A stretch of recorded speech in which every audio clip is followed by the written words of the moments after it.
नमस्कार, सत श्री अकाल, वणक्कम। आप सभी का ऑल्टरनेट मीडिया में फिर से स्वागत है। आज लंबे अंतराल के बाद फिर से हमारे साथ जुड़े हैं R S N. Singh sir. R S N. Singh sir has been an former military intelligence officer, ex officer, बहुत सारी बुक्स ऑथर की हैं एंड इनकी जो पकड़ है, पर्दे के पीछे क्या चल रहा है, the main point because of his job and profession, the game in the shadows जिसको मैं बोलूँगी कि बैकग्राउंड में आपको जो चल रहा है उसके बारे में जो सर की पकड़ है दैट्स वेरी वेरी रेयर। बहुत कम लोग इतनी डेप्थ में और इतनी अंदर की बातें समझ लेते हैं बिना कहे हुए भी। So thank you so much sir for coming on the show. जी सर। हाँ, नमस्कार नमस्कार। जी सर, मैं स्ट्रेट फॉरवर्ड क्वेश्चन से शुरू करूंगी। Arvind Kejriwal is a CIA agent. We have, ऐसा कोई डायरेक्ट नहीं है, नहीं तो शायद उनको कोर्ट ऑफ लॉ में लेके जाते, बट बहुत सारे ऐसे इनडायरेक्ट एविडेंसेस, ऐसे इनडायरेक्ट पॉइंट्स मिलते हैं जो इशारा करते हैं इस तरफ कि उनका सीआईए के साथ कुछ तो कनेक्शन है। जी सर। नमस्कार आप सभी आपके दर्शकों का। डायरेक्ट एविडेंस तो दुनिया में कहीं नहीं ऐसा मिलता है, क्योंकि जो इंटेलिजेंसीज होती हैं वो किसी कागज के तहत तो काम करती नहीं है। वो जब लोगों को रिक्रूट करती हैं, उनको पैसा देती हैं, तो उसका आपको आप अगर उसका दस्तावेज के पीछे ज्यादा जाएं तो आपको शायद कुछ भी नहीं मिलेगा। लेकिन केजरीवाल के संदर्भ में आपको बहुत कुछ मिलेगा उस लिहाज से भी। तो केजरीवाल का अगर आप देखें तो आपने मुझे कहा था कि केजरीवाल के बारे में हम चर्चा होगी, लेकिन आपसे मैंने कल भी ये बात कही थी, गुजारिश की थी कि इसका दायरा बढ़ाया जाए। दायरा इसलिए क्योंकि आपके दर्शक हैं, उनको जब तक कि बैकड्रॉप नहीं पता चलेगा, जब तक उनको ये नहीं मालूम होगा कि इंटेलिजेंसीज काम कैसे करती हैं और बदलते संदर्भ में कैसे कैसे इंटेलिजेंसीज के भी काम करने के तरीकों में बदलाव आता है, शायद वो पूरी बात को ना समझ पाए। तो इसलिए हम इसका संदर्भ थोड़ा बढ़ाना चाहते हैं। और मैं अपनी शुरुआत करता हूं शीत युद्ध से, कोल्ड वॉर के समय, यानी कि राजीव गांधी के असैसिनेशन के पहले से। तो पहले क्या होता था कि द्वितीय महायुद्ध के बाद आपको मालूम है पूरी दुनिया दो खेमे में बट गई। उस समय आप चाहे जितना मर्जी नॉन अलाइनमेंट का दावा ठोकें, लेकिन किसी न किसी कैंप से आपको जुड़ के रहना होता था। और दुनिया भर में जितने देश थे उसके जो इंटेलिजेंसीज थे, सोवियत यूनियन का केजीबी और हिंदुस्तान और अमेरिका का सीआईए, वो दोनों ज्यादातर देशों में बहुत सक्रिय थे।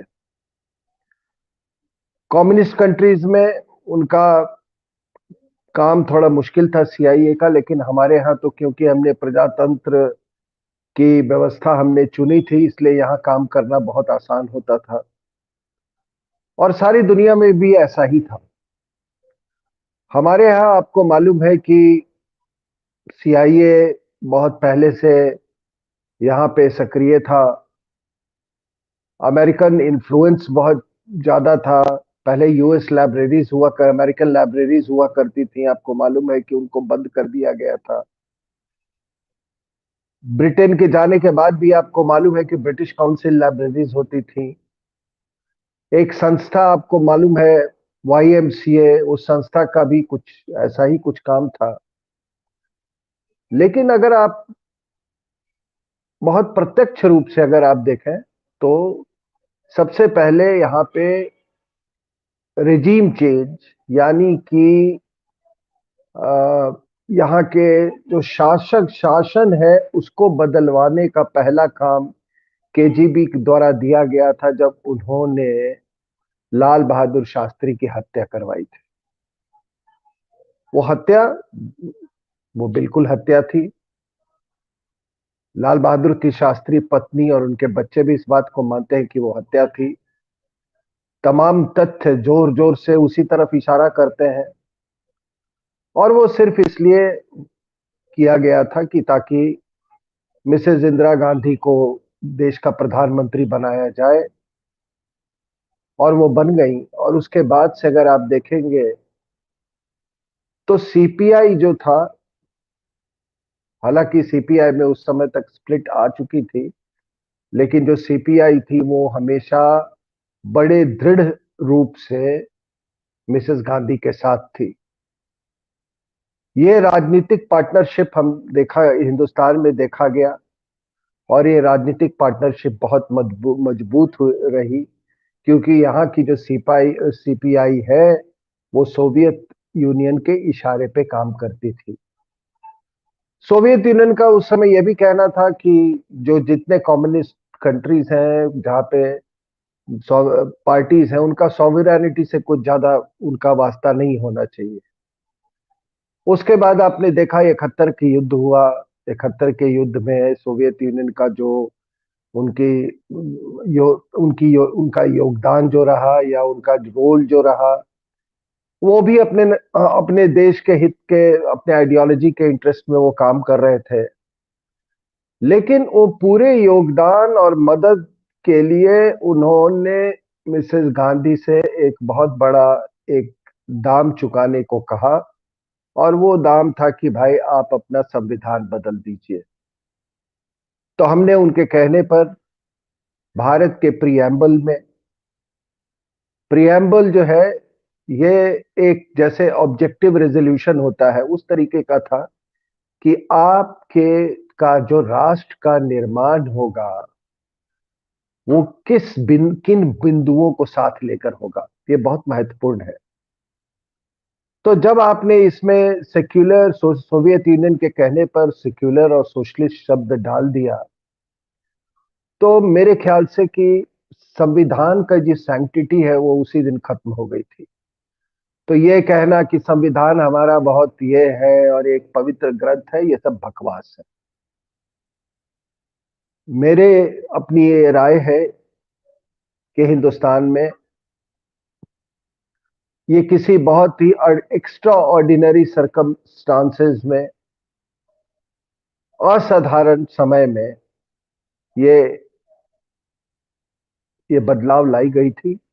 और अब जबकि हम आपातकालीन जो समय स्थिति थी, इमरजेंसी का एरा था, उसका अगर हम सब कुछ उस उससे उससे अगर सब कुछ हमको अगर कोई सीख लेनी है, तो सबसे बड़ी हमारा योगदान यही होगा, जो वर्तमान सरकार है, कि इस जो पुराना जो प्रीएम्बल था उसको दोबारा से स्थापित किया जाए।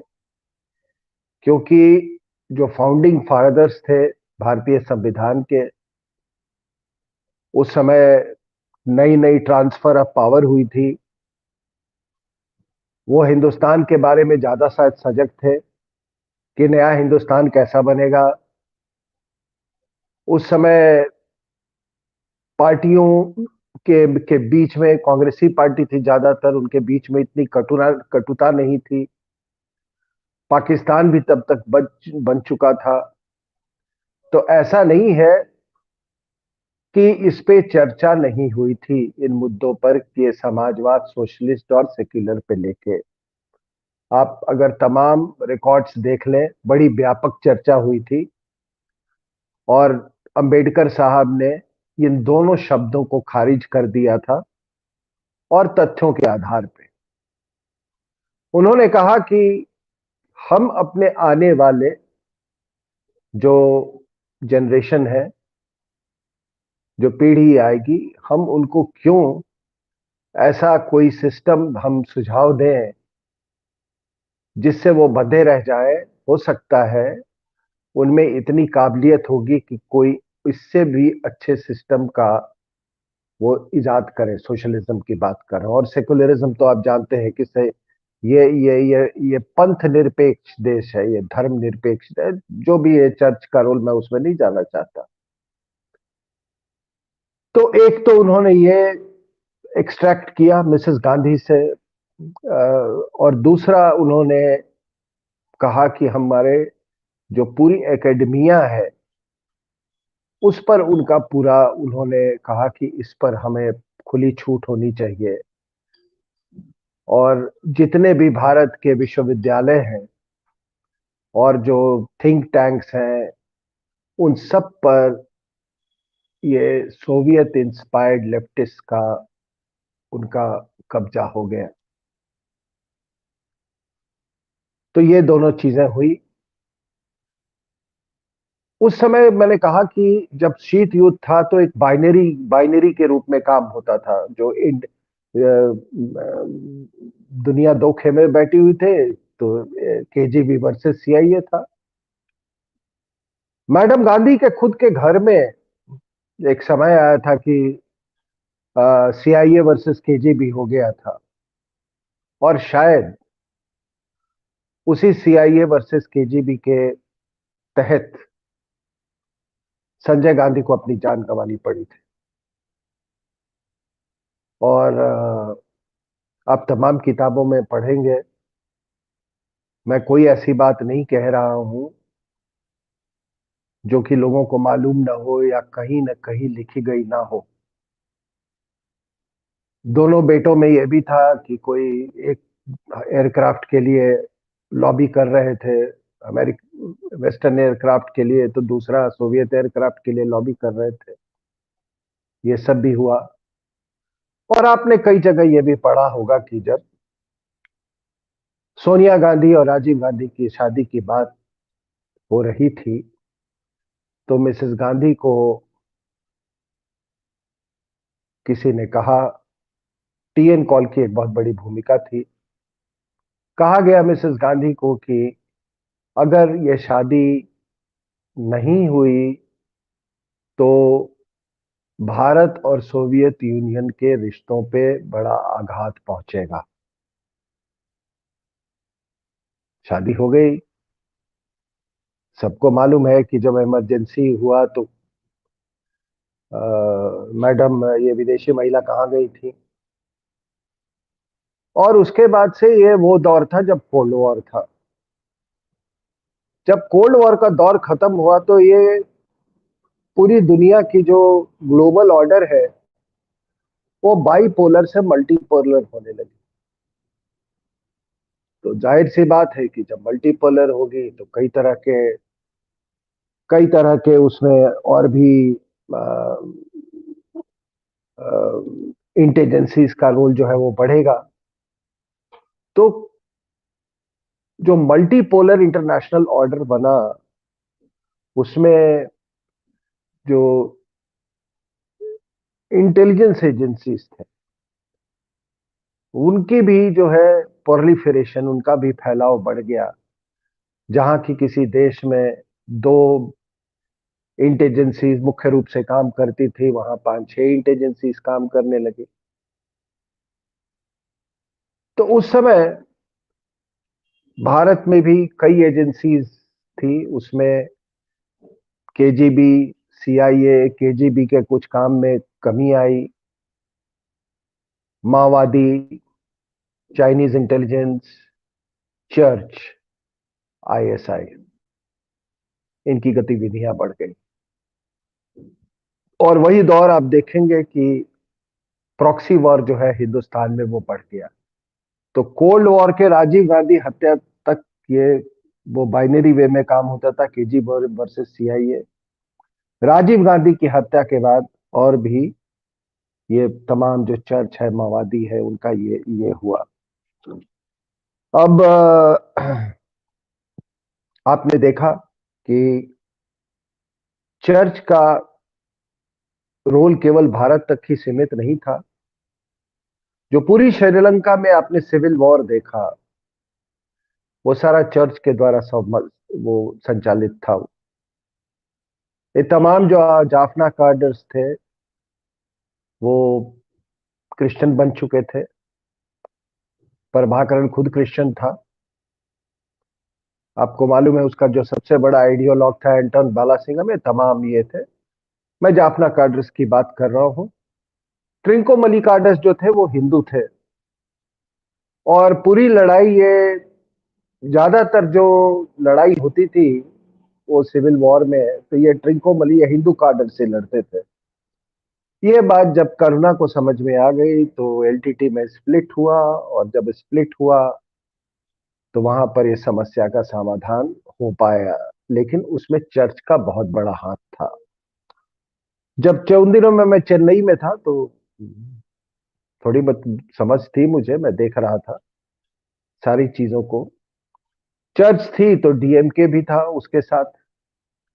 अभी आपने देखा होगा कि किस तरीके से ये डीएमके का जो स्टालिन जो है उसने एक वक्तव्य दिया है कि मैं क्रिश्चियन हूँ, शायद उसका बेटा, उसने ऐसे वक्तव्य दिया है वाई को। तो ये सारा का सारा गेम जो है वो चर्च के द्वारा संचालित था। अब चर्च के साथ सोनिया थी, इसमें माओवादी भी थे। आपको, आपके दर्शकों को इस सुन के हैरानी नहीं होनी चाहिए कि माओवाद जो है वो, उसका बड़ा गहरा संबंध है चर्च के साथ।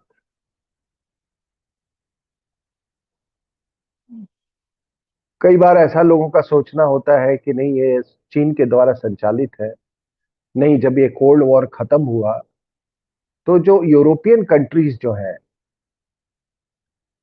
वो, उनका बड़ा वो गठजोड़ रहा, गठजोड़ होता गया माओवादियों के साथ। और ऐसे भी आप दुनिया के, मतलब भारत के, दुनिया में जितने हमारे सब कॉन्टिनेंट में आप लेफ्टिस्ट देखो, खास करके भारत में, तो ये जो कम्युनिस्ट जो थे, ये माओवादी के जो पेट्रेंट्स हैं, वो चाइना जाके उन्होंने आइडियोलॉजी की शिक्षा नहीं ली थी। ये सब नालायक उन्हीं नालायक यूनिवर्सिटीज में गए थे, कैम्ब्रिज और ऑक्सफोर्ड में। आप किसी से आप इनका देख लेना पूरा। इसीलिए ये नालायक अंग्रेजी बहुत ज्यादा बोलते थे ये, ठीक है ना, चाहे वो ज्योति बासु हो है, ये हो, ठीक है। तो माओवाद का आज भी अगर आप देखें तो एक शिकागो में है रेवोल्यूशनरी इंटरनेशनल मूवमेंट, वो एपेक्स ऑर्गेनाइजेशन है ये सारी माओवादी पार्टियों का।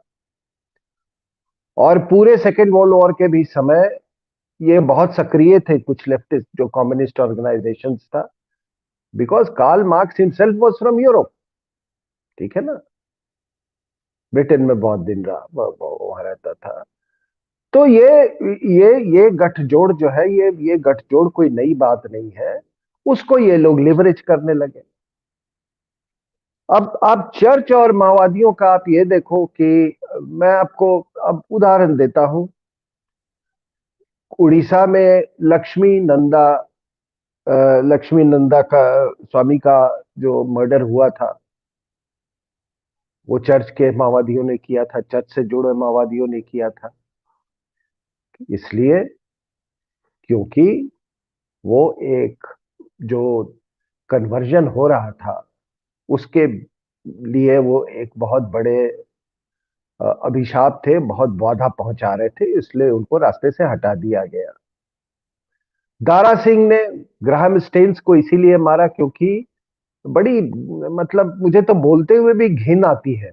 एक घृणा एक बार चीज होती है और घिन दूसरी चीज होती है। तो मुझे घिन आती है कि एक देश जो कि जो कि populated by thieves and scoundrels, आप देखे कौन है, who are these Australians. Graham Staines का बाप भी एक कॉन्विक्ट के रूप में आया था ब्रिटेन से ऑस्ट्रेलिया में।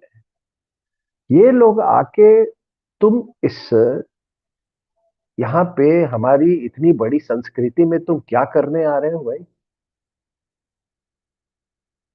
फिर आप कहते हैं कि दारा सिंह ने क्या किया। दारा सिंह तो नहीं जा रहा है ना ऑस्ट्रेलिया में मजहब परिवर्तन करने के लिए, हालांकि वहां जरूरत है। वहां ग्राहम स्टेन्स लोग, एनीवे उसके साथ जो हुआ वो हुआ सो हुआ। उसके बाद आप देखें कि वो महिला जो थी, उसकी पत्नी जो थी ग्राहम स्टेन्स की, उसको इन्होंने पद्मश्री दिलवाए, ठीक है। एक ऑस्ट्रेलियन को पद्मश्री, जो आदमी आपके देश कि लोगों की आत्माओं का व्यापार कर रहा हो, उस महिला को आपने पद्मश्री दिया। आपने इसी संदर्भ में आपने देखा होगा कि अगर आप इसकी पृष्ठभूमि ले लें केजरीवाल की, तो ये भी मदर टेरेसा के साथ इसने काम किया था। मेरा अपना यह मानना है कि ये जो नैरेटिव चलाई गई थी कि मदर टेरेसा ही एक सबसे दयालु महिला थी, समाज सेविका थी, और उनके बराबर का हिंदुस्तान में न कोई पहले पैदा हुआ, न उस समय था, न पैदा होगा। ये ये इस भारत की संस्कृति में एक तमाचा है। हिंदुस्तान की धरती पर समय समय पर उनसे कहीं ज्यादा महान महिलाएं जो कि इस देश की मिट्टी को जानती हैं, वो इससे ज्यादा समाज और लोक कल्याण का काम करती हैं, और बिना बिना किसी धर्म परिवर्तन या मजहब परिवर्तन के उद्देश्य से।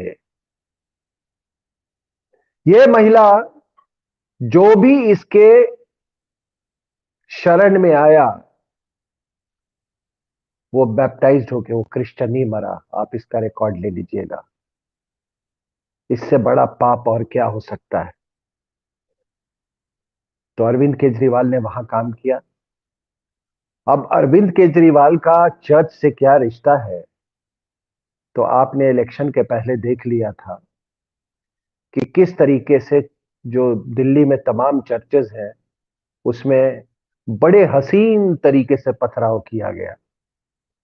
मैं हसीन तरीका इसलिए कह रहा हूं क्योंकि संदेश भी चला जाए और नुकसान भी ना हो।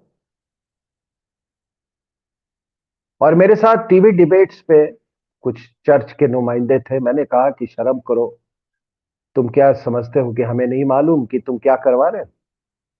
ये तुम ही लोगों ने करवाया है। तो अरविंद केजरीवाल के इलेक्शन में एक चर्च का एक बहुत बड़ा रोल एक था। आप अगर देखेंगे तो नेपाल का एक एक उदाहरण ले लें आप, और तब आपको मैं आप उसका अगर भारत से पैरेलल ड्रॉ करें तो आपको सारी बात समझ में आएगी। मैं किताब लिख रहा था नेपाल के ऊपर में, बाद में वो किताब छपी, द अनमेकिंग ऑफ नेपाल। तो मैंने पूरे नेपाल का बड़े व्यापक रूप से दौरा किया। उसी संदर्भ में एक दिन मैं वहां की सड़कों पे घूम रहा था, तो मैंने देखा, और उस समय वो जो माओवादी ये थे, काफी वो चरम सीमा पर थी उस समय। तो मैं सड़कों पे देखा embassy of Finland, embassy of Norway. मुझे बड़ी हैरानी हुई। फिर मैंने बड़ी तहकीकात की कि ये इनका क्या रोल है नेपाल में, इनका क्या इंटरेस्ट है। ब्रिटेन का तो मैं समझ सकता हूँ। मान लीजिए वहां गुरखा ट्रुप्स हैं, पुराने भी संबंध रहे हैं, कई पेंशनर्स हैं, कई सर्विंग पर्सनल है ब्रिटिश आर्मी के, ठीक है, उनका मैं समझ सकता हूँ, अमेरिकन का समझ सकता हूँ। लेकिन ये इनका क्या क्या स्टेक्स है, क्या ट्रेड है?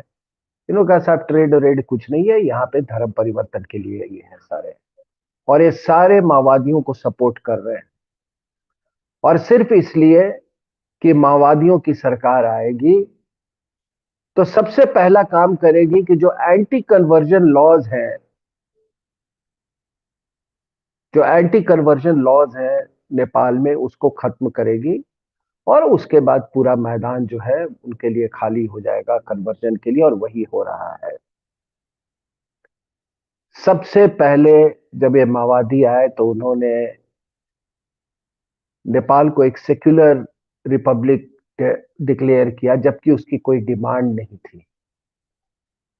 और आप अगर बनावट देखें वहां की है तो वहां माइनॉरिटीज बहुत कम, मतलब हार्डली 4% मुसलमान है नेपाल में, लेकिन अभी वहां पे जो उनकी मंशा थी वही हो रहा है। धड़ाधड़ कन्वर्जन हो रहा है वहां पे पूरे नेपाल में।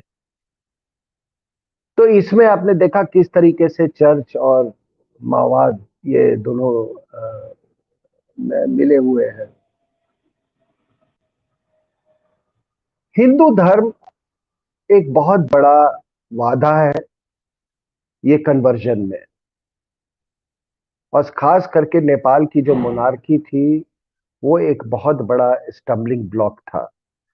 तो ये लोग जो संभावनाएं ढूंढते फिरते हैं कि किसने वहां के राजा को मारा, किंग बिरेंद्र और उनके पूरे परिवार को, तो कृपया उसको चर्च और माओवादियों के उसको चश्मे से देखें।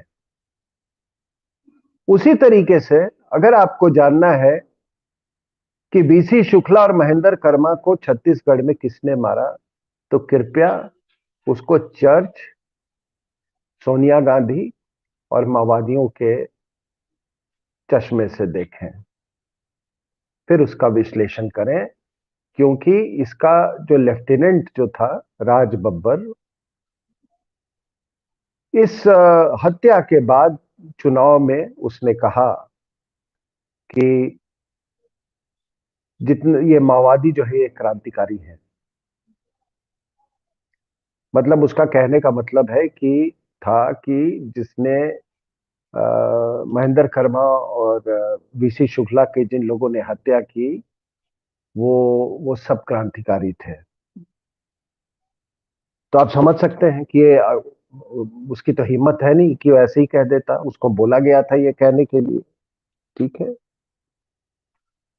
अब आपने ये चर्च का रोल आपने यहां पे देखा। अभी आप क्या देख रहे हैं हिंदुस्तान में? एक विजी नजम नाम का जगह है केरला में जहां पर एक बहुत बड़ा ट्रांसशिपमेंट पोर्ट बन रहा है, और ये बहुत भारत के लिए एक बहुत अहम है ट्रांसशिपमेंट पोर्ट।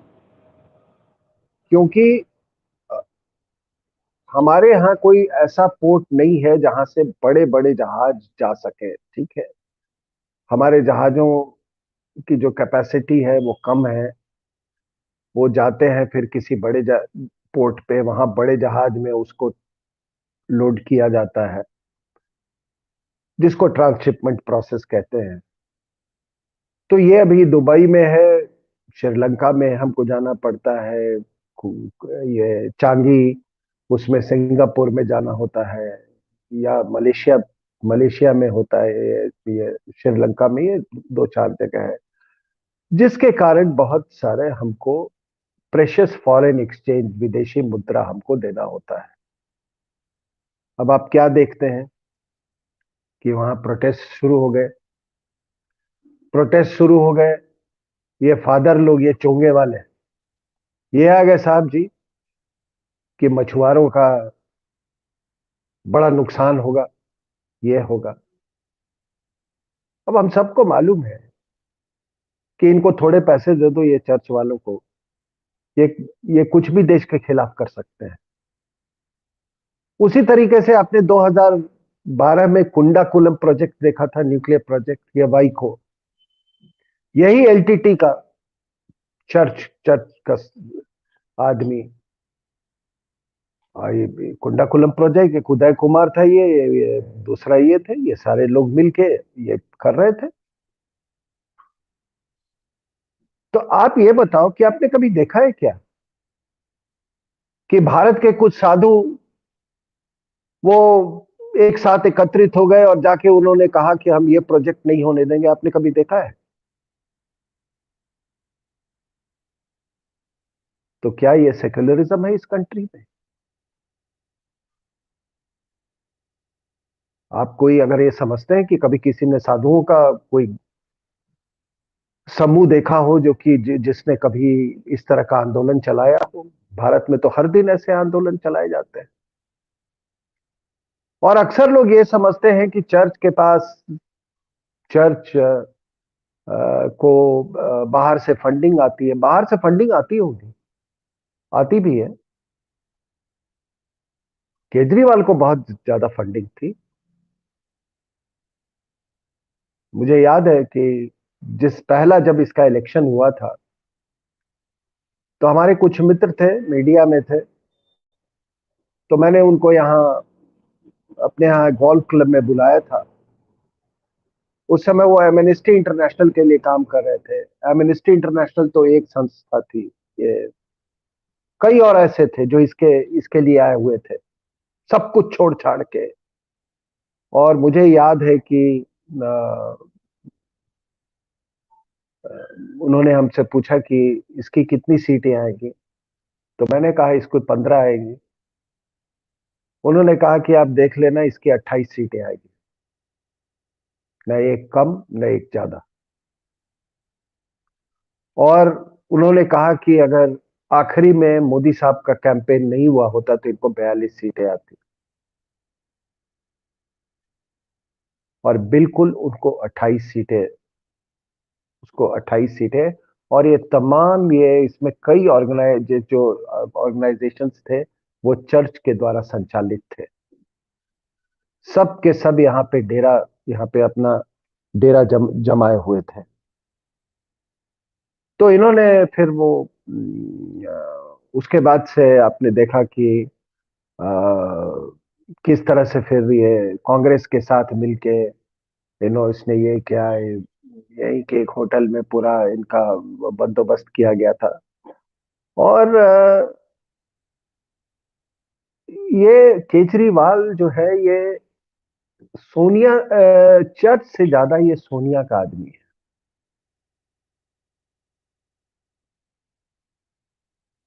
आप देख लें, ये जो वो एक अनकॉन्स्टिट्यूशनल जो अरेंजमेंट था, नेशनल एडवाइजरी काउंसिल, ये उसमें था। ये सोनिया गांधी ने मनमोहन सिंह को चिट्ठी लिखा था कि इस आदमी को देखिए दिल्ली से बाहर न जाए। ठीक है। तो ये पृष्ठभूमि है। और फिर आप याद करें कि 2014 में जब ये मोदी के खिलाफ जब ये चुनाव लड़ने गया था, उस समय कोई 22 या 23 एनजीओ, सारे इसके सारे चर्च के द्वारा फंडेड एनजीओ, इसके लिए बनारस में पहुंचे हुए थे। जितने होटल्स थे बनारस के, कोई आधा दर्जन से ज्यादा होटल्स उनके लिए बुक्ड थे। वहां पे असफल रहा।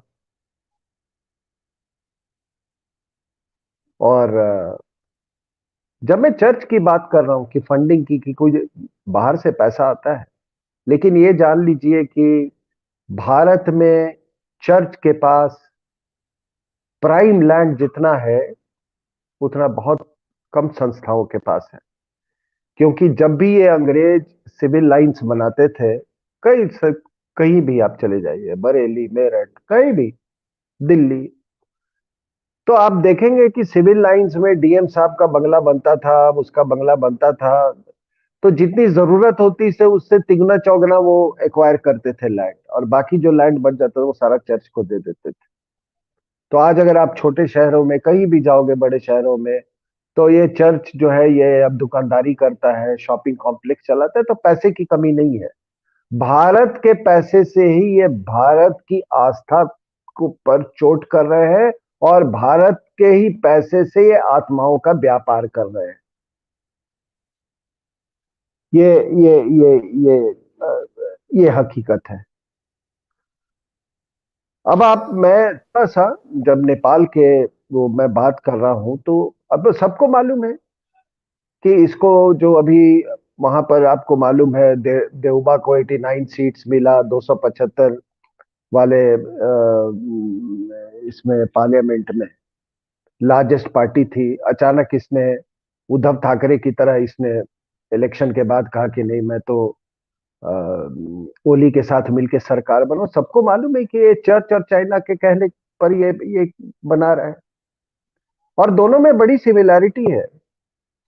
जब ओलंपिक्स में 2008 के ओलंपिक्स में सोनिया गांधी जब उसके बाद जब एमओयू साइन कर मतलब कर रही थी अगस्त 2008 में, जस्ट 26/11 के पहले, ये भी नालायक वहीं पहुंचा हुआ था। ये सब एक दूसरे से मतलब उसी समय वहां पहुंचे हुए थे।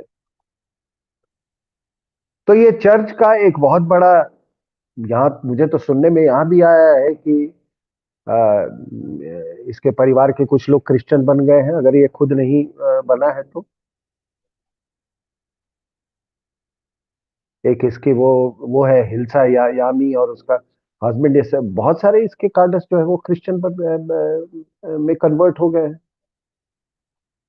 लेकिन ये जिस तरीके से ये सरकार बनी, तो मैं इतना ही कहना चाहता हूं कि आप इलेक्शन में आप लोगों के पास कोई वादा करके जाएं कि चुनाव के बाद हम सरकार बनाएंगे। अगर सरकार नहीं बना पाए तो भाई आप फिर विपक्ष में बैठिए। लेकिन आपने चुनाव लड़ा किसी के साथ, सरकार बना लिया उसके साथ जिसके खिलाफ आप लड़े हैं, तो ये तो लोगों के आत्माओं के साथ विश्वासघात है, ये पाप है, ये प्रजातंत्र का पाप है, ये प्रजातंत्र का अभिशाप है। और अगर ऐसी जमहूरियत, ऐसा प्रजातंत्र अगर हो, तो माफ कीजिएगा, मुझे ऐसे प्रजातंत्र से मुझे डिक्टेटरशिप ज्यादा पसंद है। ये चोर उचक्कों का काम है।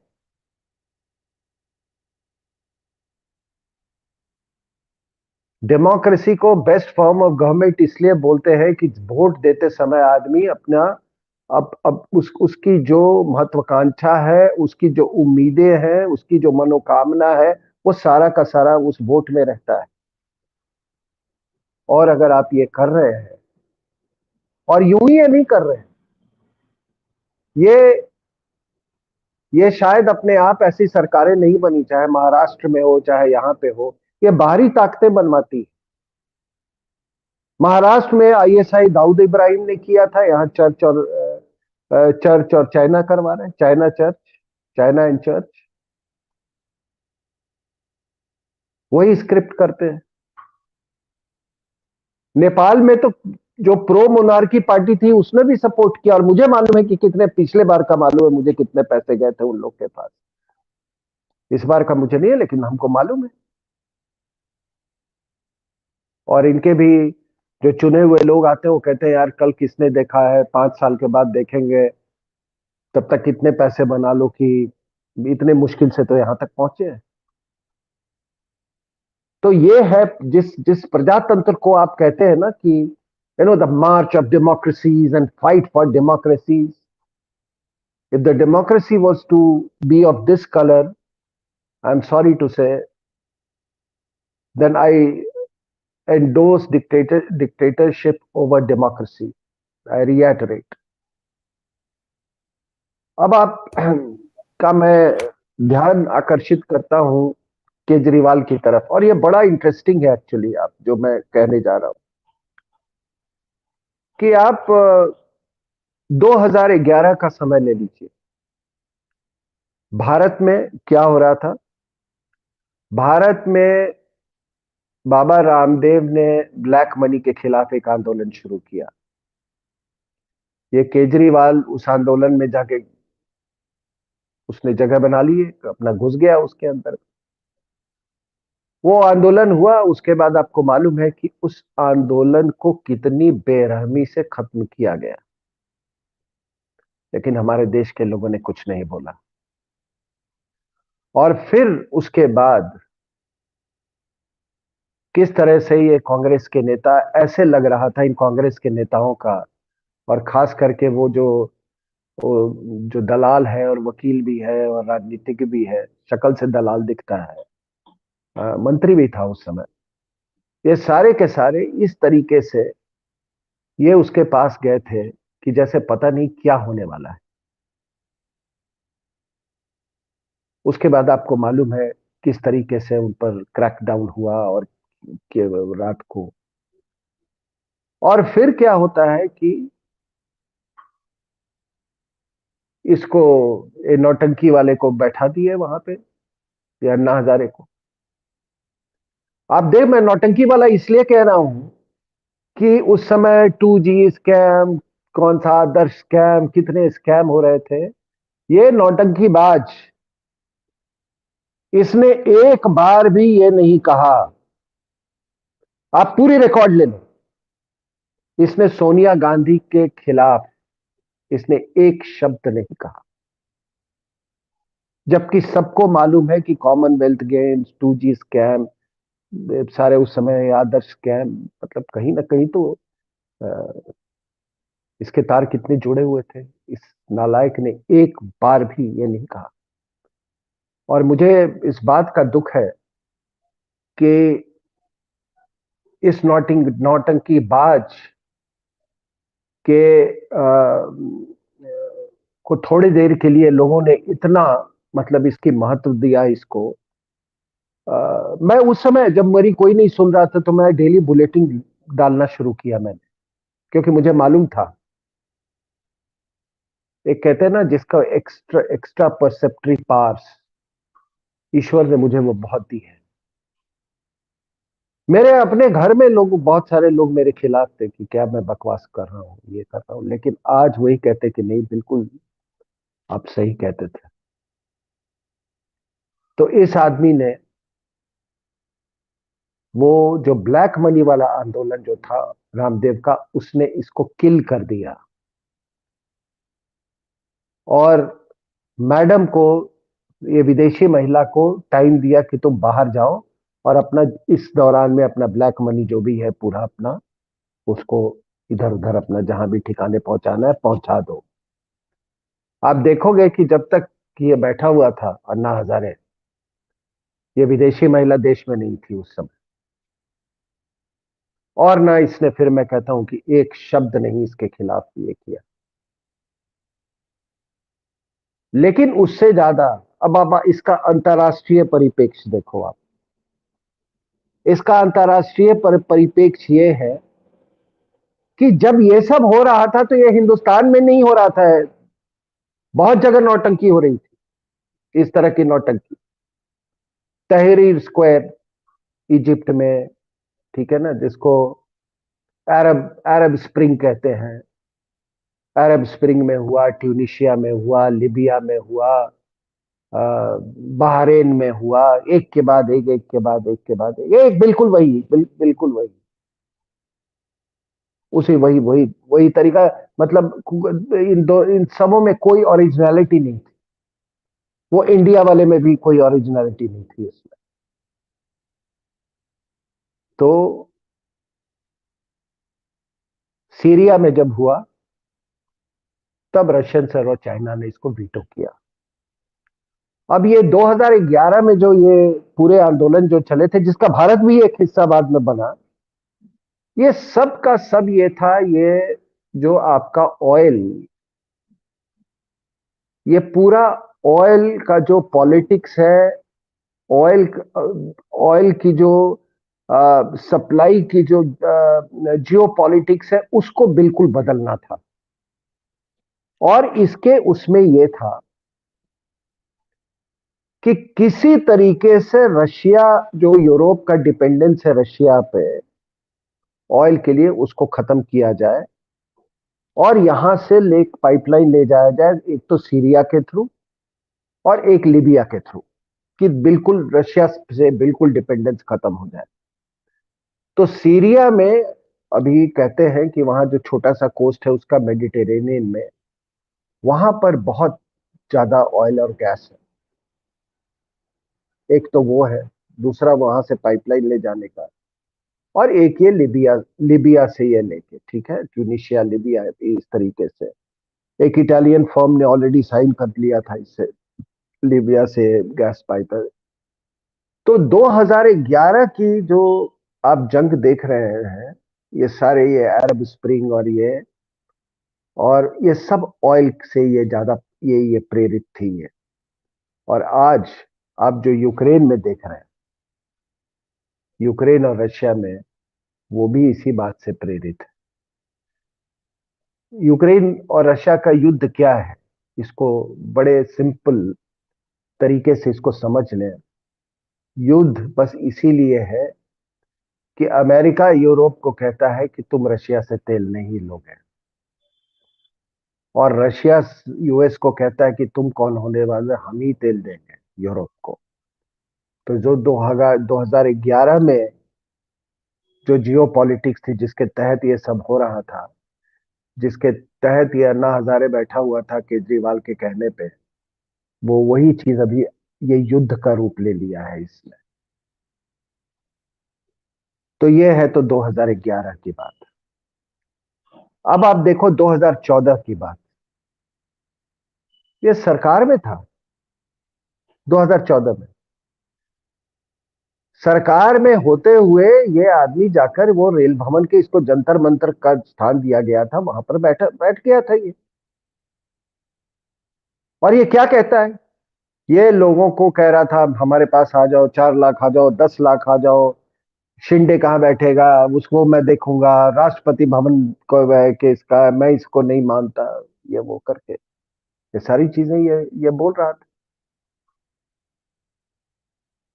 ये बिल्कुल वही करने की कोशिश कर रहा था जो कि उसी समय यूक्रेन में हो रहा था। वहां भी इसी तरह लोग इकट्ठे हुए थे ऑरेंज रेवोल्यूशन के नाम पे, और यकोनोविच वो बिल्कुल फ्री एंड फेयर इलेक्शन से प्रेसिडेंट बना था। मैं इसलिए कह रहा हूं कि तमाम जो इंटरनेशनल ऑब्जर्वर्स थे, यकोनोविच के इलेक्शन को उन्होंने बिल्कुल फेयर, फ्री एंड फेयर कहा था।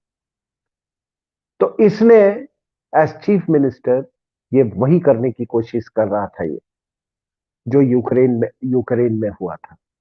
तो मैंने 2011 को आपका बता दिया, और फिर आपका 2014 का बता दिया। वो किसी कारण से, मैं उसमें नहीं जाना चाहता, आखिरी में आर्मी चीफ से प्रणब मुखर्जी के पास गए, उन्होंने अल्टीमेटम दिया कि तेरे को उठा के यहाँ से हम फेंक देंगे। ये धरना दे रहा था, ये रजाई ओढ़ के वहां सोता था, वहां पे चाय और वो मैट्रेस और इसके है, और अपनी गंदी शक्ल लेके सुबह सुबह पूरे हिंदुस्तान को दिखा रहा था। लोग वहां 26 जनवरी का परेड होता था और हमको पूरे हिंदुस्तान की इसकी गंदी शक्ल देखने को मिलती थी। तो आप इसका पैरेलल देखिए 2011 का आप देखिए क्या जियोपॉलिटिकल वो था। तो आप क्या सोचते हैं कि ये जो मैं कह रहा हूं कि ये क्या कोई इंडिजिनस था ये, और ये रामदेव के रामदेव के वो ब्लैक मनी वाला एजिटेशन को रुकवाने के पीछे एक ही ये था कि इनको मालूम था, तमाम ताकतें थी कि भारत में का स्वदेशीकरण नहीं हो।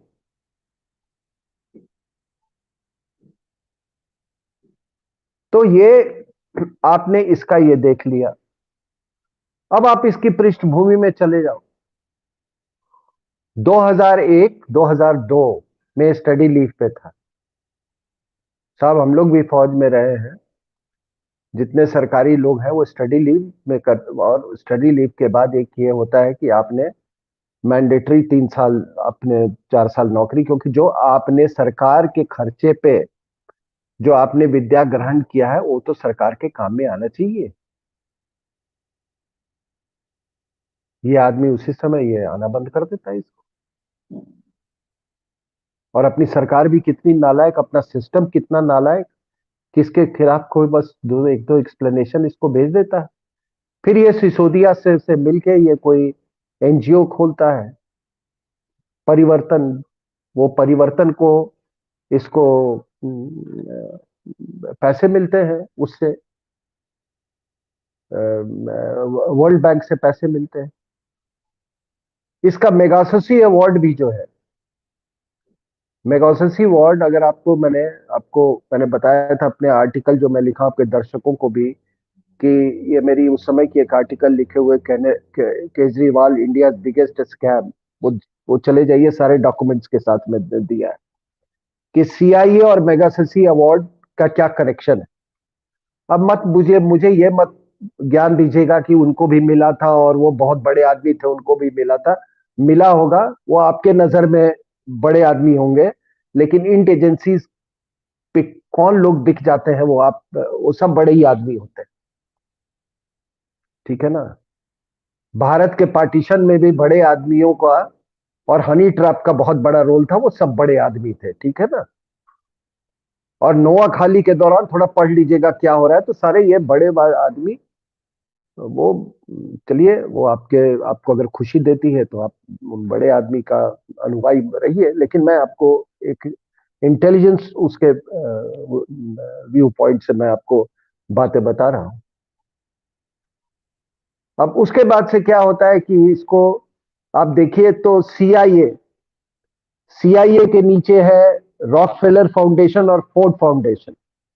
फोर्ड फाउंडेशन के नीचे है ये मागस मेगासेसी अवार्ड, और ये सारा ये फोर्ड फाउंडेशन के नीचे तमाम स्कीम्स हैं। फोर्ड फाउंडेशन के बेनिफिशियरीज कौन कौन कौन है? योगेंद्र यादव, सीएसडीएस क्या है जो भी, सेंटर फॉर डेवलपिंग से, वो क्या, अभय दुबे, प्रोफेसर आनंद कुमार, ये सब फोर्ड फाउंडेशन के बेनिफिशियरीज रह चुके हैं। और अगर आपको नहीं है तो मेरी जो आर्टिकल है वहां सीआईए डायरेक्टर डलेस, वो बहुत लंबे वक्त तक वो डलेस जो था वो सीआईए का चीफ था, उसमें उसकी पूरी लेटर है कि ये अवार्ड का एक्चुअली एम क्या है, वो सारा कुछ दिया गया है। जिसने साइटेशन लिखा था इसका, अ, ये केजरीवाल के लिए, उसका नाम था स्टीवन सॉलिंग। वो इसके फोर्ड फाउंडेशन का यहाँ पे रिप्रेजेंटेटिव था इंडिया में। उसने इस बात की पुष्टि की कि केजरीवाल को हमने क्यों दिया था।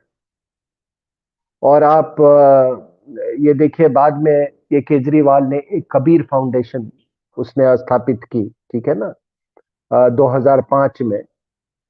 और इस समय भी ये सर्विस में था, और ये इसको इतने ये परिवर्तन को इसका जो 2002 में परिवर्तन जो एनजीओ था, $80,000 इसको पैसा दिया था उस समय। $80,000 इस आदमी के 15 साल की तनख्वाह थी। और ये दुनिया को झूठ हुई कि मैंने नौकरी छोड़ दी, मैंने नौकरी त्याग कर दिया, इसको पैसे तो मिल ही रहे थे। उसके बाद से एक महिला इसके पास आती है जो इसका कबीर फाउंडेशन था, उसका नाम था श्रीमती ली। वो महिला तहरीर स्क्वायर में उसका एक बहुत बड़ा रोल था, वो इसी के स्पेशलाइजेशन करती थी, ये फ्लैश मॉब्स में और मोहल्ला कमेटी में। उसका भी आपको फोटो मिल जाएगा श्रीमती ली के, इसके साथ उसको सीआईए ने इसको अटैच किया था या अन्ना के आंदोलन को चलाने के लिए।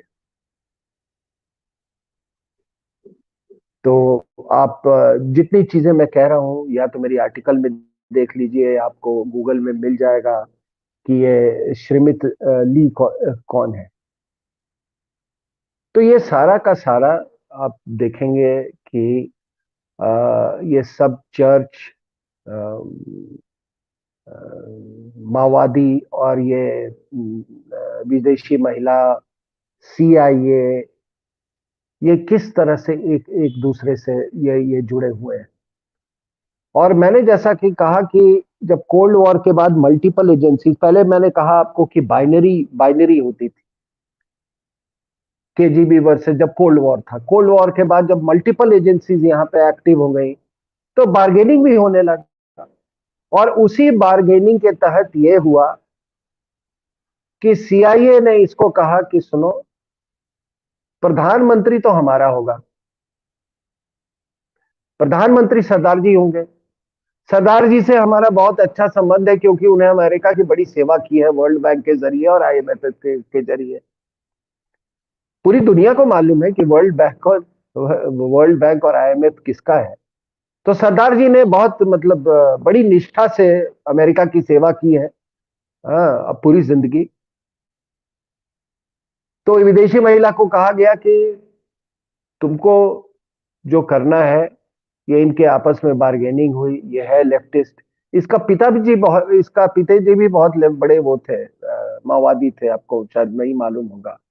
इटली में आज भी वहां पर जो लेफ्ट जो है वो बहुत स्ट्रांग है, 6-7 बड़े जबरदस्त ऑर्गेनाइजेशन है लेफ्ट के इटली में। तो ये विदेशी महिला के पिताजी जो थे, ये मुसोलिनी के आर्मी में ये सार्जेंट थे, और वहां से जब ये आए रशिया में, ये पीओडब्ल्यू इनको ये था, तो रशियंस कभी दुर्व्यवहार नहीं करते थे पीओडब्ल्यूज के साथ। वो उनका आइडियोलॉजिकल इंडोक्ट्रिनेशन करते थे।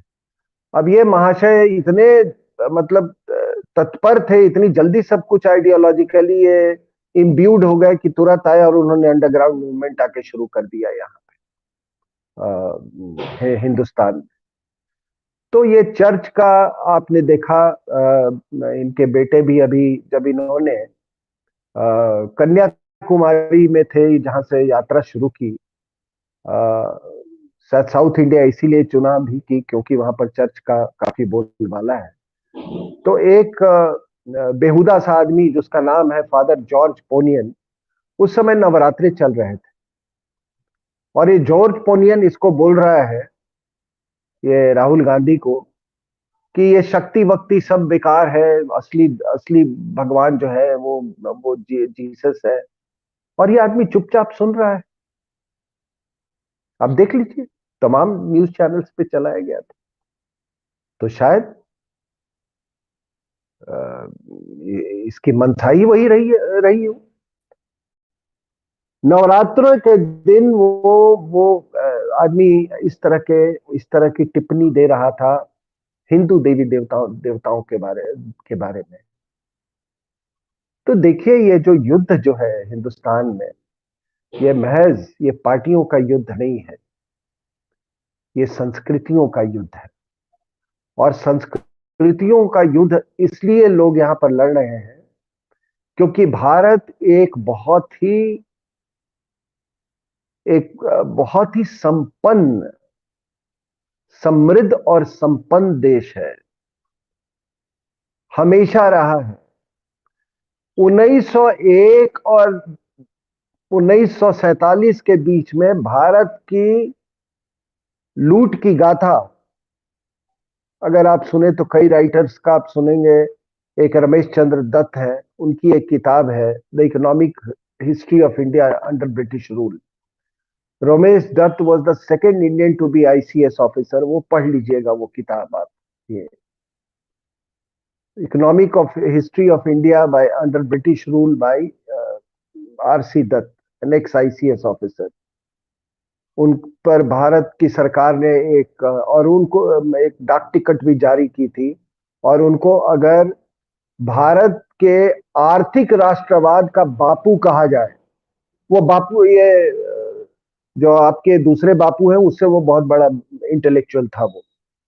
तो वो आर्थिक नेशनलिज्म का अगर बापू कहे, वो बापू कहा जाए, तो ये पॉलिटिकल बापू से वो कहीं महान आदमी था। तो आप उसके पढ़ लें। लेकिन 1947 के बाद अभी तक आपने देख लीजिए साहब, इस 70-75 सालों में हमने कितना कितना कुछ पाया, कितना हासिल किया। फूड में हम सेल्फ सफिशिएंट है, we are the third largest economy in महज महज 70-75 साल में हमने ये स्टेटस मैंने हासिल किया। ये इससे यही आप अंदाजा लगा सकते हैं। आज मैं अपने गांव में जाता हूं, मैं कोई ऐसा घर नहीं देखता हूं जहां पर बिजली ना हो, मोटरसाइकिल ना हो, पंखा ना हो, टेलीविजन ना हो। मैं खेती भी करता हूं, और बड़ी जिम्मेदारी के साथ मैं आपको ये मैं तथ्य दे रहा हूं। आप कस्बों की आप दुकानें चले जाइए, अगर किसी जगह की आप समृद्धि अगर आंकना चाहते हैं, तो आप वहां की दुकानों में जो सामान बिक रहा है उससे आप अंदाजा ले सकते हैं। अगर किसी दुकान में, किसी कस्बे में अगर रेफ्रिजरेटर 10 पड़े हुए हैं, तो इसका मतलब डिमांड है, तभी तो पड़े हुए हैं वहां पे।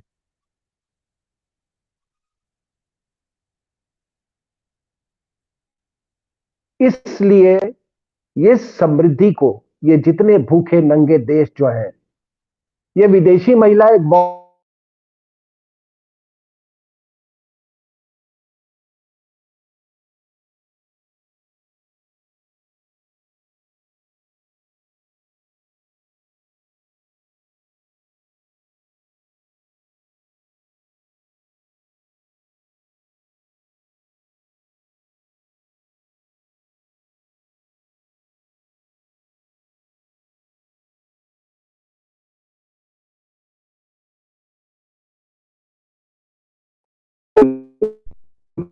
से द्वारा की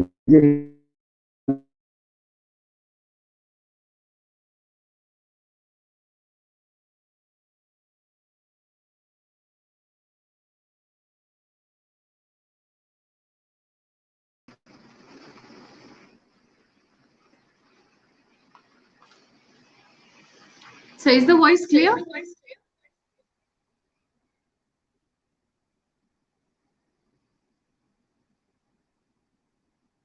सर आवाज आ रही है?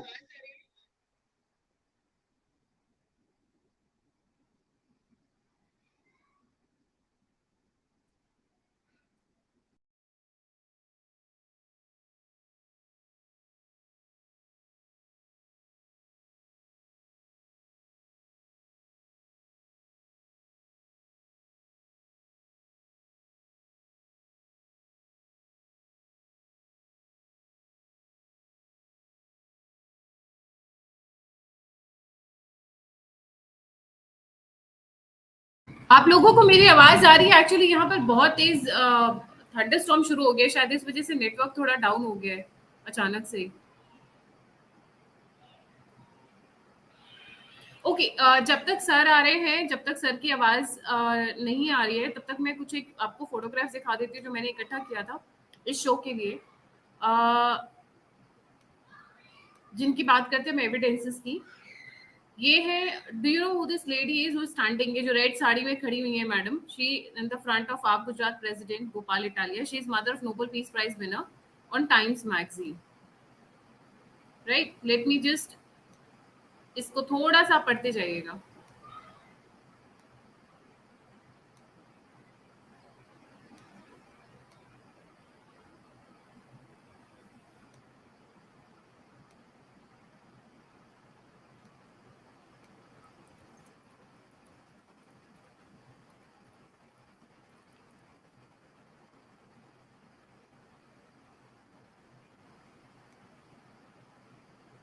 पूरा का पूरा गैंग एक जगह खड़ा हो जाता है and the media is not even taking note of.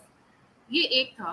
Can you hear me hello. People? Okay, हाँ, अभी अभी हाँ अभी सर आ गई आपकी आवाज जी, अभी आ गई है। हाँ हाँ। जी sir, we can hear you. Sir आवाज आ रही है आपकी पूरी? नहीं, मैंने मैंने आखिरी में यही कहा कि आ, hello hello sir I can hear hello. You, I can hear you. मैंने म्यूट किया हुआ है अपनी तरफ हाँ, जी। नहीं, मैं कह रहा था कि मैंने आखिरी में यही कहा कि देखिए, ये जितने, ये चाहे विदेशी महिला हो या उस तरह के लोग हो, चाहे मिशनरीज हो, अ, ये सब, ये चाहे चर्च हो, ये सब भूखे नंगे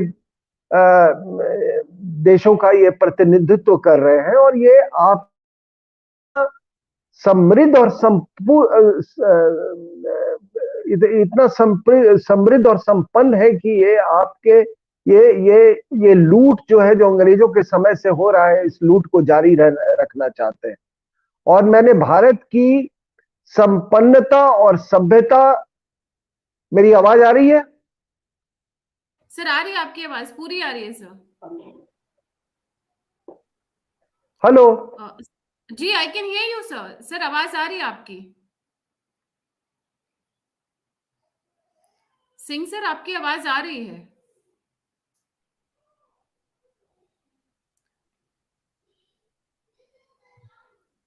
हेलो। सिंह सर, हाँ जी सर आ रही है आपकी आवाज, वी कैन हियर यू।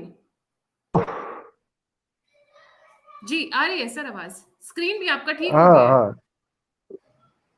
हाँ, नहीं, मैं कह रहा था कि आप इस देश का संपन्नता इसी से आप अंदाजा लगा सकते हैं कि 1901 और 1947 के बीच में पर कैपिटा इनकम में कोई फर्क नहीं पड़ा था। In fact it had gone down. लेकिन आप महज 75 सालों में देखो देखो कि हम कहां से कहां हम वेल्थ को हमने रीजनरेट कर दिया है। आज हमारा देश खाद्य सुरक्षा की के नजरिए से दुनिया में सबसे अव्वल स्थान रखता है। हम दुनिया की थर्ड लार्जेस्ट इकोनॉमी है in terms of purchasing power parity.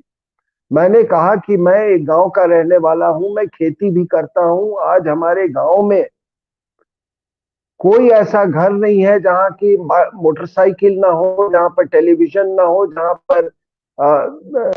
जहां पे पंखा ना हो। तमाम सुविधाएं हैं।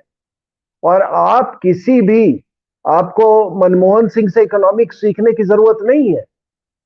आप अगर किसी देश की इकोनॉमी जानना चाहते हैं तो आप अपने कस्बे के दुकान में चले जाइए और देख लीजिए कि किस तरह की चीजें, कौन कौन सी चीजें वहां पर अवेलेबल है, बिक रही हैं। उससे आपको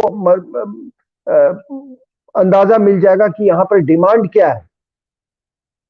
अगर किसी कस्बे में मान लीजिए रेफ्रिजरेटर बिक रहे हैं,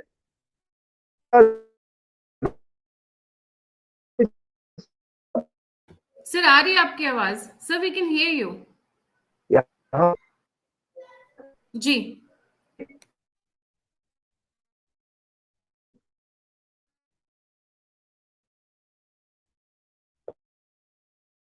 हेलो।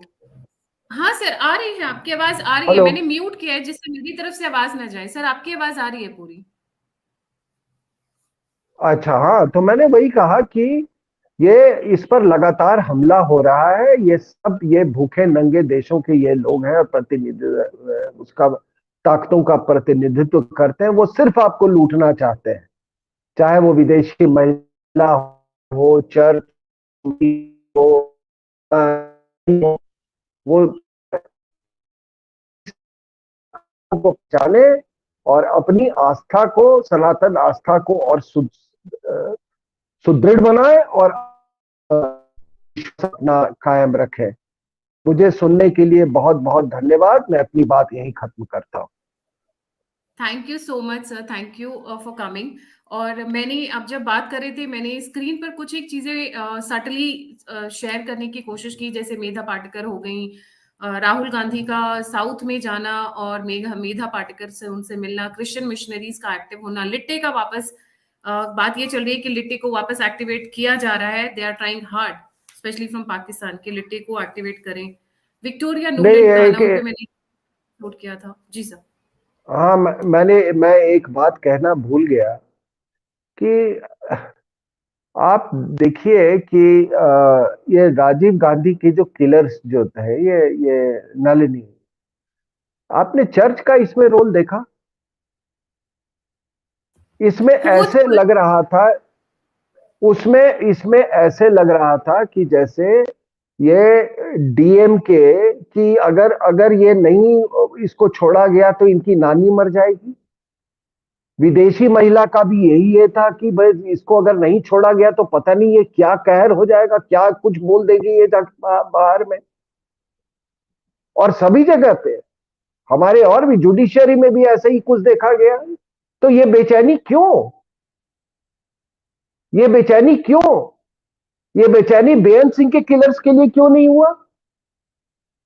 तो राजीव गांधी की हत्या में चर्च का एक बहुत बड़ा रोल था, एक बहुत बड़ा रोल था। और इसीलिए इसीलिए ये लोग वहां पे, आप साहब, एक आपने फिर गोडसे को क्यों फांसी दी थी?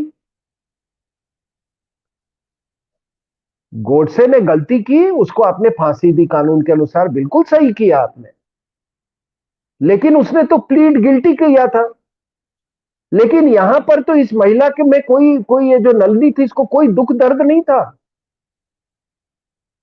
उसने भारत के राजीव गांधी को नहीं, भारत के पूर्व प्रधानमंत्री, उस समय प्रधानमंत्री नहीं थे, मैं चेन्नई में पोस्टेड था, उसको आपने धज्जियां उड़ा दी बम से, उनका ही वॉज ब्लोन इनटू स्मिदरेंस। तो उसको क्यों आपने छोड़ छोड़ दिया गया? सर इसमें सेंट्रल गवर्नमेंट ने जाके सुप्रीम कोर्ट में पिटिशन फाइल की है कि इनको छोड़ा नहीं जाना चाहिए। ये आना चाहिए था कांग्रेस की तरफ से। कांग्रेस इज टोटली म्यूट, एकदम मुंह पे फेविकॉल चिपका कर बैठे हुए हैं। और जो पैनिवेलिन है, जो अरे इसका मास्टरमाइंड था, सर वो डीएमके और क्रिश्चियन फंडेड जो इंस्टीट्यूट्स हैं इस वक्त तमिलनाडु में। अभी एक जर्नलिस्ट का कोई कॉलेज है या यूनिवर्सिटी है, वहां पर जाकर वो भाषण दे रहा है, वो क्या पढ़ाएगा sir? He did not kill Rajiv Gandhi, Gandhi family, he killed the Prime Minister of India. मैं वही बात कह रहा हूं कि उसके छोड़ने के पीछे आप समझ जाइए कि किन किन तत्वों का हाथ था। आए दिन हम अखबार में पढ़ते हैं ना। आप किसी दिन, हर 2 दिन के बाद एक खबर आती है कि परिवार के ही, आज भी एक खबर है कि एक अपने बेटे ने अपने बाप को मार दिया। कुछ दिन पहले यहाँ पे, जहां मैं दिल्ली में रहता हूँ, एक लड़के ने अपने, तो ये केवल अ, ये हर स्तर पे ये लागू होता है मैडम। ये हर स्तर पे लागू होता है। ये हर स्तर पे लागू होता है। जी सर, मैं एक चीज आपसे बस एक लास्ट क्वेश्चन करना चाहूंगी। मैंने व्यूअर्स के क्वेश्चन नहीं लिए क्योंकि टाइम थोड़ा सा ज्यादा हो गया है जितना मैंने आपसे कमिट कराया था। नहीं नहीं, आप पूछिए, आप व्यूअर्स का भी लीजिए आप क्वेश्चन, कोई बात नहीं। सर, आप लीजिए। आपको लगता है लिट्टी को सीआईए एक्टिवेट कर रही है या कोई और एजेंसी है? बिकॉज इस वक्त लिट्टी की एक्टिवेशन की मैं पिछले 1 साल से बोल रही थी, जब से राहुल गांधी ने तमिलनाडु जाना शुरू किया, प्रियंका गांधी, कांग्रेस पूरा तमिलनाडु में लगा। मैं तकरीबन 1.5 साल से ये बोल रही हूँ, जब से वो जाके वहां पे बिरयानी बनाने की उनकी photographs I, that litti is being activated in one और द अदर फॉर्म। तो इज इट सीआईए और सम दे, अदर एजेंसी? नहीं देखिए, मैं जब ये राजीव गांधी जब मिन्नमबक्कम एयरपोर्ट पे, उस दिन, that fateful day when he landed, मैं उनको देखा था। मैं, हमारे सीईओ थे, हमारा बगल में ही हमारा कैंपस था ऑफिसर्स ट्रेनिंग एकेडमी का, तो मैं गया था, उनको मैंने देखा था उस दिन। वो हमारे ही के, मतलब हमारे ही एकेडमी के बाजू से वो उस दिन गुजरे भी थे जब श्री पेरुम्बदूर जा रहे थे। और उस समय हालात ये थे कि डीएमके में किसी को कोई ये शक नहीं था, और आज भी किसी के, मुझे, मेरे दिमाग में इतनी भर शक नहीं था कि डीएमके का बहुत बड़ा हाथ था उनके असैसिनेशन पे, डीएमके का और चर्च का। ये विदेशी महिला को भी नहीं था इस बात का। लेकिन इतनी जल्दी क्लीन चिट देना, और उसको इस तरह से जो इनका रवैया रहा है, वो बहुत बहुत संदेहपूर्ण रहा है। ठीक है ना, राजीव गांधी की किलिंग को लेके। बाकी मैं अभी, कुछ और तथ्य हैं मेरे, जो कि शायद मेरे साथ वो शायद वो शमशान घाट पे ही जाएंगे, ठीक है ना, वो तथ्य। लेकिन है, लेकिन जो मेरी बातों से आपको काफी कुछ महसूस हो रहा होगा। लेकिन एक बात मैं और आपको कहता हूं कि जो लोग भी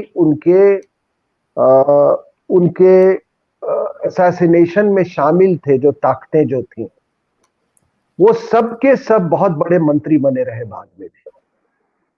इतना आप मुझसे हिंट ले लीजिए आप, ठीक है ना। वो सब के सब बने रहे। तो मुझे तो कभी कोई अभी स्टालिन के वो परिवार के किसी ने को कहा कि मैं क्रिश्चियन हूं। शायद उसके बेटे ने, किसी ने अभी कहीं पे एक वक्तव्य दिया है कि मैं क्रिश्चियन हूं। तो ये सारा का सारा वो ये गेम जो है, ये अरुणाचल में कोई एक मुख्यमंत्री थे, उनको हटा दिया गया, वो अभी इस दुनिया में नहीं है। उन्होंने मुझे कहा था पहले कि उनको इसलिए हटाया गया क्योंकि पोप से फोन आ गया विदेशी महिला को कि इसको हटाइए, ये धर्मांतरण नहीं होने दे रहा है। तो जो तिरप सेक्टर जो है अरुणाचल में, वहां 7 नागा क्रिश्चियन एमएलए, उसको कह के इस विदेशी महिला ने सरकार को उलटवा दिया। तो इसने एक महिला को राष्ट्रपति इसलिए बना दिया क्योंकि उसने राजस्थान का एंटी कन्वर्जन बिल रोक के रखा हुआ था। ये भी आप चेक कर लीजिए। तो ये जितने ये पोप और उसकी जो क्या बोले, मतलब it's a big criminal enterprise. It's a big criminal enterprise.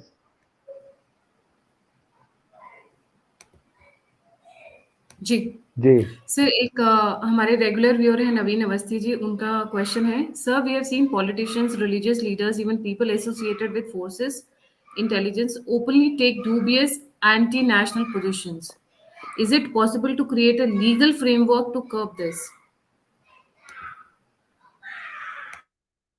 नहीं, I totally agree with him कि हमारे मशीनरी में, गवर्नमेंट मशीनरी में बहुत ऐसे तत्व हैं।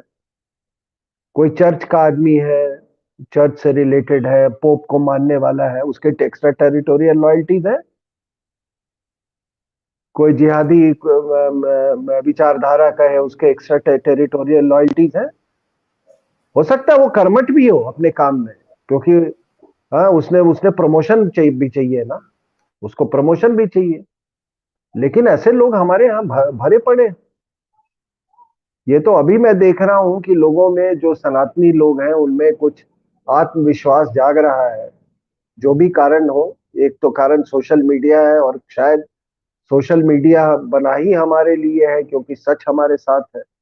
वही सच तो इनको परेशान कर रही है। अब वो जी अंग्रेजी वाली जो दुकानें हैं, अंग्रेजी वाली दुकानें हैं, वो बंद हो रही हैं धीरे धीरे। अब वो उसका उतना महत्व नहीं रह गया है। अंग्रेजी की दुकान तो ऐसी चली मैडम कि बॉलीवुड में फिल्म फेयर अवार्ड में Hindi, Bollywood is about Hindi cinema ना, वो वो ऑस्कर की तरह कपड़े पहनना, ऐसे हाथ उठा के thank you dad, thank you mom. अभी तेरा बाप वहां था ऑस्कर में? जी सर, बिल्कुल सर, किसको कॉपी कर रहा है? एग्जैक्टली। और एक्सेंट वो एक्सेंट वो कहीं किसी और स्टेट वाली। Thank you dad, thank you mom बोल रहे हो किसी का। I don't want to, otherwise वो किसी सर अभी अब पर्टिकुलर सर आप स्टेट थोड़ा वाले। बिजी रह गए, थैंक यू मॉम नहीं होता है अब, आजकल थैंक यू मम हो गया और थैंक यू पॉप्स हो गया है, हाँ पैप्स हाँ हो गया। हाँ हाँ हाँ, जस्ट इमेजिन दिस, ये मैट्रिक फेल, ये है।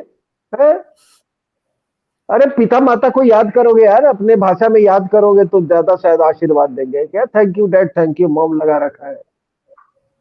ये तो जी गुलामी है।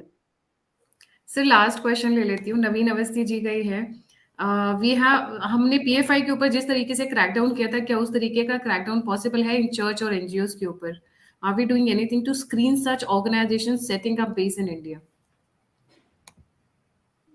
देखो, चर्च का क्या है ना कि in the international order, the west has a pre, मतलब till now it has a preeminent place, उसका ये लोग खूब फायदा उठाया है इन्होंने। तो चर्च जो है उसको एक एक एक एक वेस्टर्न एंटरप्राइज के रूप में देखा जा रहा है। So they have got away with. हालांकि हालांकि Christianity in Europe, if you ask me, is really dead. It is dead. और इसलिए it is dead because the Bible had no answers to many questions. अब इसी से जुड़ा हुआ मैं एक और चीज मैं आपको कहता हूं कि ये बताओ कि द बाइबल सेज कि द अर्थ इज फ्लैट। एक अर्थ ऑफ फ्लैट सोसाइटी भी है। By the way, I have a friend who tells me there is a pilot who flies with him, American. He still believes that the earth is flat. The Quran says that the earth is flat. और फिर आपने आपने कहा है कि, और हम तो मानते हैं कि हमको तो भाई वो पंचांग में जो लिखा हुआ है, पूछ लो पंडित जी से, बता देंगे आपको अगला सोलर एक्लिप्स कब होगा, सब कैलकुलेशन करके। तो आप जब ये कहते हो कि उनका आप कहते हैं कि सारे मजहब बराबर है, अरे यार क्यों हमको गाली दे रहे हो इस तरीके से? आप सत्य का असत्य से तुलना करके आप कहते हो सब कुछ बराबर है। और मैंने एक सुप्रीम कोर्ट का, एक क्रिश्चियन जज का मैंने ये भी देखा कि हाँ इनका हक है अपने अपने अपने फेथ को प्रोपोगेट करने का। आप ये बताओ कि आप वैज्ञानिक लोगों के बीच में अवैज्ञानिक बातें फैलाने का आप उनको अधिकार देते हो, तो इसका मतलब कि तो हमारा संविधान बिल्कुल अवैज्ञानिक हुआ ना। How can a Christian missionary say that the earth is flat and you are wrong? ये तो बाकी सब कुछ बोलते हैं। अभी एक जजमेंट आया कि हेट स्पीच पर पुलिस शुड टेक एक्शन, ये अरे भाई, अगर हेट स्पीच पे जज साहब अगर एक्शन होने लगे ना तो सारी मस्जिदें बंद हो जाएंगी, सारे चर्च बंद हो जाएंगे, because they don't utter anything except for hate against the Hindu community. So True. to that sir, जी, सुशांत सिंह को लेके हमेशा एक वो रहता है, कल भी एक गवाह का है, क्या वो गवर्नमेंट की स्पाई थे जिसकी वजह से उन्हें मारा गया? सॉरी।